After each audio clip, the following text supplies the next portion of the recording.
Okay, so this is my anthurium Queen of Hearts. She has seen better days. This is my third time working with this plant, and probably $300 down the drain. Very irresponsible to bring this plant back to better health.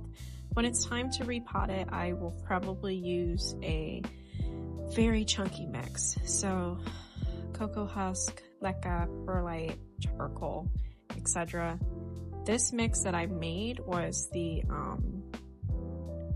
it's the blue bag of soil. I think it's the ocean. You know what? I'll put it on the screen.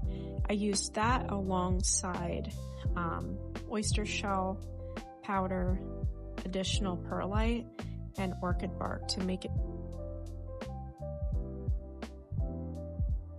I'm just going to lightly press this down so I can maneuver this out of the pot. And there's definitely some fungus of some sort. But there's definitely a lot of roots, so that's always good. So I will work on getting this cleaned up. And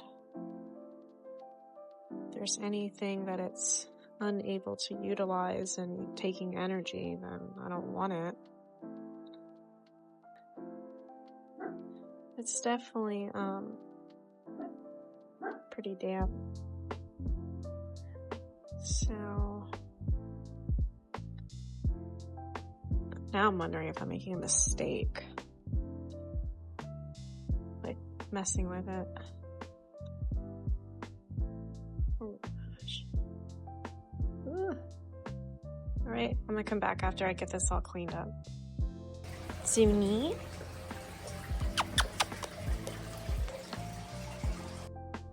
I finished with getting all the rot off that was there, and I feel like there was a lot of roots. I feel like I'm shoving it into this vase, but it does fit. I just had to like use a stake to push down some of the roots.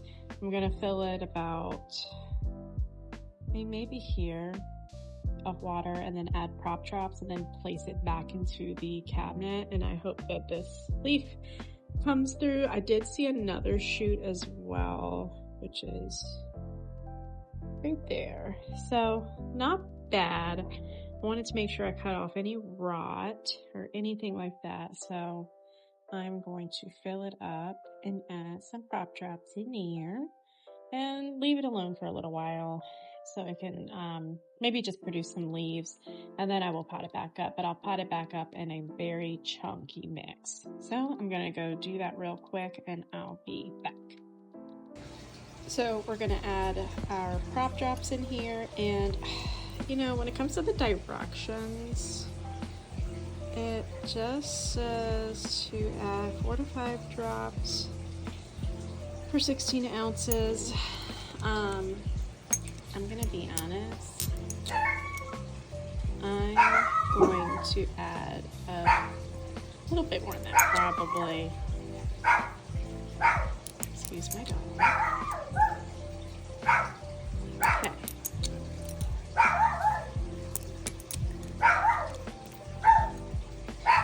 Was that too much? It could be, but let me go fill this up.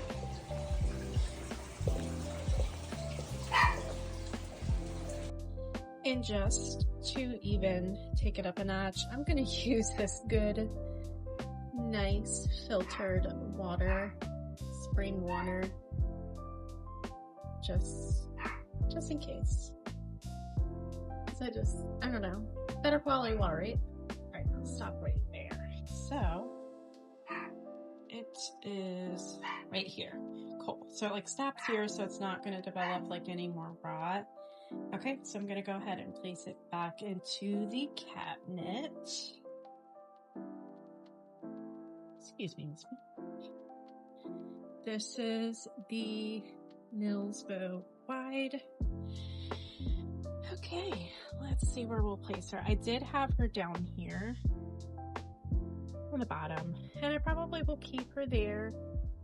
It's about 70 degrees in here and about 78% to 80% humidity. the cabinet. And I'll just give you a quick little tour.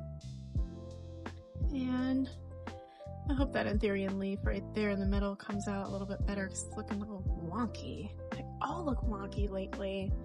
Like, huge leaf right there on the bottom left, but then, you know, damage to the leaf. Total pain in the ass. But the moodianum right in the middle, that's like a hybrid. No, just kidding. The Queen of Hearts, I believe, is a hybrid with moodianum. I don't know the cross exactly, but anyway, I will probably, you know, I should probably just put it on the shelf behind. Okay, so I placed it here. So we will update with the Queen of Hearts in maybe a month. Give it some time, because I would like to see how this leaf unfurls. Hopefully it doesn't. Hopefully I didn't screw it up. And we'll go from there. Okay, thanks so much for watching, and I will see you in the next video.